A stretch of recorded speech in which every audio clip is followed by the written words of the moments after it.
কোটা সংস্কার আন্দোলন চলাকালে চট্টগ্রাম নগর ও জেলায় বিভিন্ন স্থানে নাশকতার ঘটনায় ৩১টি মামলায় ৯১৩ জনকে গ্রেপ্তার করেছে পুলিশ। এর মধ্যে চট্টগ্রাম নগরীতে ২০ মামলায় গ্রেপ্তার হয়েছে ৫৩২ জন। এছাড়া জেলার বিভিন্ন থানায় করা ১১টি মামলায় গ্রেপ্তার হয়েছে ৩৮১ জন।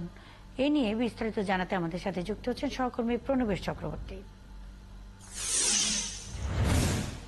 প্রণবেশ, নতুন করে কতজন গ্রেপ্তার হয়েছে? গ্রেপ্তার হওয়াদের মধ্যে কোন কোন রাজনৈতিক দলের নেতাকর্মী রয়েছেন?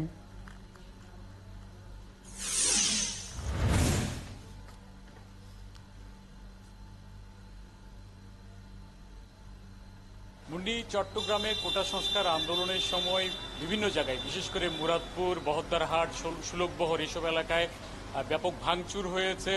সেখানে হত্যার ঘটনা ঘটেছে এবং অগ্নিকাণ্ডের ঘটনা ঘটেছে, পুলিশ বক্সে হামলা হয়েছে। এই ধরনের ঘটনাগুলোর কারণে চট্টগ্রামের সিএমপি অর্থাৎ মহানগরী এলাকায় মামলা হয়েছে ২০টি এবং চট্টগ্রামের জেলায়ও এরকম বিভিন্ন ঘটনা ঘটেছে। সবগুলো মিলে চট্টগ্রাম জেলায় মামলা হয়েছে ১১টি। তো মহানগরী এবং চট্টগ্রাম জেলার বিভিন্ন থানায় মোট মামলা হয়েছে ৩১টি। গত ২৪ ঘন্টায় চট্টগ্রাম মহানগরী এলাকায় মোট ১৬ জনকে নতুন করে গ্রেপ্তার করা হয়েছে এই সব ঘটনায়। এর বাইরে চট্টগ্রাম জেলায় আরও ৭ জনকে নতুন করে গ্রেপ্তার করা হয়েছে। তো মোট ৩১টি মামলায় এখন পর্যন্ত ৯২০ জনকে গ্রেপ্তার করেছে পুলিশ।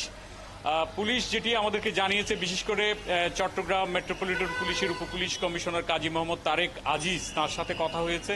তিনি যেটা বলেছেন, এইসব মামলায় জামাত শিবিরের বিভিন্ন জায়গায় সম্পৃক্ততার তারা পেয়েছেন। এর বাইরেও বিএনপি সহ বিএনপির অঙ্গ সংগঠনের বিভিন্ন নেতাকর্মীদের সংশ্লিষ্টতা এখানে ছিল। ফলে এই সব মামলায় এই রাজনৈতিক দলগুলোর নেতাকর্মীদেরকে গ্রেপ্তার করা হয়েছে বলে পুলিশের পক্ষ থেকে আমাদেরকে জানানো হয়েছে। এর বাইরেও জেলায়ও এরকম নানান রাজনৈতিক দলগুলো এবং বিশেষ করে জামাত শিবিরের সম্পৃক্ততা ছিল বলে জেলা পুলিশ আমাদেরকে জানিয়েছেন। তো তাদের এই অভিযান অব্যাহত থাকবে এবং যারা এই ঘটনাগুলোতে ছিলেন তাদেরকে আইনের আওতায় আনা হবে, তারা সেটি আমাদেরকে জানিয়েছেন।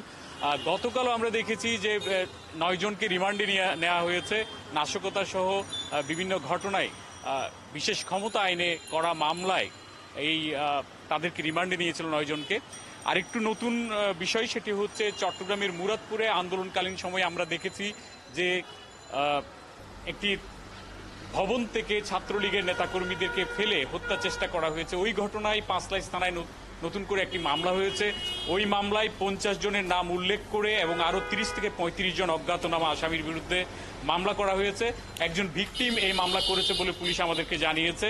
তো সব মিলিয়ে নতুন করে এই মামলাটি সহ মোট ৩১টি মামলা চট্টগ্রামে হয়েছে।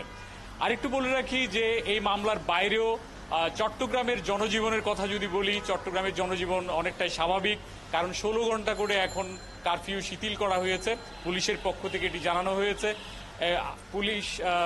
পুলিশের পক্ষ থেকে জানানোর বাইরেও যদি বলি যে এখানকার অফিস আদালত, কলকারখানা, গার্মেন্টস সবগুলোই পূর্ণ উদ্যমে চলছে এবং অফিস আদালত স্বাভাবিকভাবে চলায় মানুষ অনেকটাই স্বস্তি ফেলেছেন। আর চট্টগ্রামে ৫০০-র অধিক যে গার্মেন্টস রয়েছে সেগুলোতে আগে থেকেই উৎপাদন কার্যক্রম অব্যাহত রয়েছে, কলকারখানাগুলো খুলেছে। তো এর মধ্যে বন্দর থেকেও ডেলিভারি কার্যক্রম স্বাভাবিকভাবেই চলছে বলে বন্দর কর্তৃপক্ষ আমাদেরকে জানিয়েছেন।